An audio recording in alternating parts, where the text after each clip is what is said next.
Bismillahirrahmanirrahim. Assalamualaikum warahmatullahi wabarakatuh. Alhamdulillah wassalatu wassalamu ala rasulillah wa ala alihi wa sahbihi wa mawalah ma ba'd. Insyaallah pada kesempatan ini saya akan menyampaikan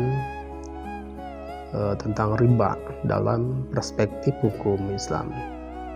Riba secara bahasa ya bermakna ziyadah atau tambahan, ya berarti tumbuh dan membesar. Sedangkan menurut istilah bahwa riba berarti pengambilan tambahan dari harta pokok atau modal secara batil. Secara batil di sini ya yang bertentangan dengan syariat Islam. Secara umum riba adalah pengambilan tambahan baik dalam transaksi jual beli maupun ya transaksi utang piutang atau pinjam meminjam secara batil ya yang bertentangan dengan prinsip hukum Islam. Oke, ada macam-macam riba. Pertama ada riba dalam utang piutang. Riba dalam masalah utang piutang terbagi dua, ada riba qad, ada riba jahiliyah. Kemudian riba dalam jual beli terbagi dua, itu ada riba fadl dan riba nasi'ah. Nah, apa itu riba qad? Itu kelebihan tertentu yang disyaratkan terhadap ya penghutang, misalnya meminjamkan uang 1 juta, kemudian disyaratkan ketika mengembalikannya harus ada kelebihannya, misalnya menjadi 1.500.000. Nah itu ya riba qad, itu disyaratkan di awal terhadap si penghutang tadi. Kemudian ada riba jahiliyah. Utang dibayar melebihi pokoknya, sama sebetulnya dengan yang qad itu. Kemudian disyaratkan oleh penghutang tadi. Nah kalau misalnya tidak lunas tepat waktu ya berarti dilebihin gitu ya, menjadi ya 1.500.000.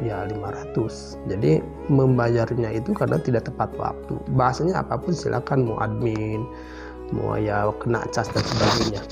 Nah itu termasuk ya riba jahiliyah itu kan. Kemudian ada riba dalam ya jual beli. Itu ada riba fadl, itu pertukaran antara barang yang sama, yang sejenis dengan kadar atau takaran yang berbeda, yang sejenis dengan takaran yang berbeda, baik kualitasnya ya atau ya kuantitasnya. Seperti menukarkan emas dengan emas kan sama satu jenis, tetapi ya takarannya ya beda, menukarkan emas 1 gram dengan emas 1,5 gram. Nah itu termasuk pada riba fadl. Ada riba nasi'ah, itu ya pembagian dari riba jual beli. Riba nasi'ah itu ya penambahan jumlah sama kelebihan dari modal atau pokok atas ya penyerahannya ditangguhkan. Meminjam sekarang membayar nanti bulan depan gitu kan, menjadi 1,5 juta. Nah itu termasuk riba nasi'ah, walaupun kedua belah pihak ya suka sebetulnya gitu kan. Nah itu tetap termasuk pada ya riba sebetulnya. Seorang ulama Nusantara itu kan Syekh Imam Nawawi Al-Bantani, ulama Nusantara itu kan menegaskan bahwa riba termasuk kepada al-kabair. Jadi al-kabair ini ya termasuk dosa besar yang sangat dikecam oleh syariat. Beliau mengutip ya beberapa hadis yang berhubungan dengan riba tersebut. Ya dampaknya itu pertama, jadi ada dampak ya yang melakukan transaksi riba ini. Pertama dampaknya mengundang murka, mengundang ya laknat dari Allah dan Rasulnya.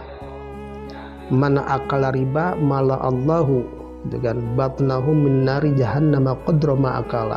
Siapa yang makan hasil riba, Allah akan memenuhi perutnya itu dengan api neraka sebesar jumlah riba yang dimakannya. Man akala riba mala Allahu batnahu min nari jahannam qadra ma akala. Kemudian dampak yang kedua, pelaku riba ya dikutuk, dilaknat gitu kan. Dalam hadis la'ana Rasulullah sallallahu alaihi wasallam akila riba wa muakilahu wa syahidahi wa katibahu. Rasul melaknat.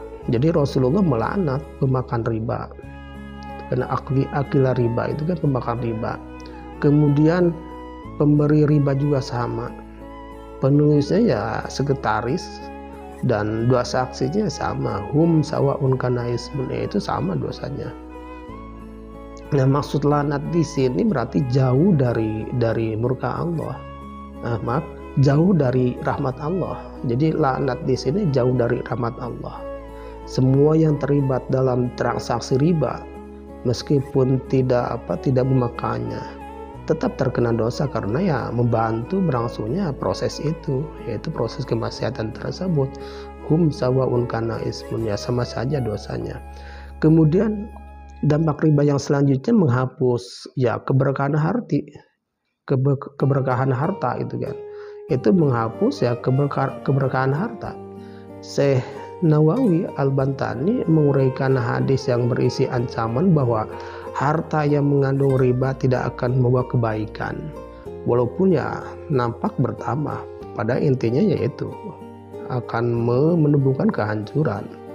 Nah, pesan moral di sana itu bahwa tambahan yang diperoleh secara batil, meski ya seperti nampak banyak, pada ya hakikatnya adalah ya kehancuran sebetulnya, karena dengan riba tersebut ya menyebabkan hatinya keras. Hidup itu tidak tenang, itu kan ya, gelisah, itu ada ya beban itu kan, beban jiwa gitu kan. Doanya ya sulit untuk dikabulkan, bukan Allah tidak akan mengabulkan, bukan Allah ya enggan mengabulkan gitu kan, bukan Allah ya ingkar kepada janji ud'uni astajib lakum, ya kita harus introspeksi dengan kita sendiri. Kemudian rezeki yang halal ya menjadi terhalang dengan ya transaksi tersebut. Kemudian yang selanjutnya, riba menghancurkan ya masyarakat, karena dengan riba merusak kehidupan sosial. Nah, itu bisa menyebabkan ya menjadikan orang kaya semakin menekan yang miskin sebetulnya, menemukan sifat tamak ya, mematikan semangat tolong menolong. Jadi tolong menolong sudah tidak ada sebetulnya, ta'awun sudah tidak ada dengan riba tersebut. Kemudian melahirkan ketidakadilan ya struktural, maksudnya sistem riba ini membuat orang kaya ya terus diuntungkan, sementara yang lemah, yang miskin semakin terbebani dengan riba tersebut secara otomatis. Dan beliau menegaskan bahwa hubungan ekonomi ya harus didasarkan pada kerelaan antarodin, bukan pemaksaan melalui ya beban bunga tersebut. Sebab ya transaksi utang piutang itu ya tidak boleh kita ambil ya manfaatnya. Jadi kulu kordin jarwa manfaatan bahwa riba, setiap utang piutang yang menarik atau menghasilkan manfaatnya ya maka itu adalah ya riba sebetulnya gitu kan. Jadi kuncinya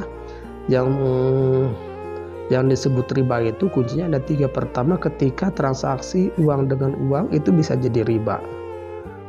Dengan 1 juta dipinjamkan menjadi 1,5 juta. Itu kan uang dengan uang. Yang kedua, tidak termasuk riba itu ketika uang ditukarkan dengan barang. Kita punya uang 1 juta ditukarkan dengan barang, biasanya kan HP itu kan. Nah, itu ya jual beli kan. Nah, itu tidak riba. Kemudian barang dengan barang bisa jadi riba, bisa tidak. Kalau riba, kalau kualitasnya beda, kalau kuantitasnya beda ya jelas itu riba.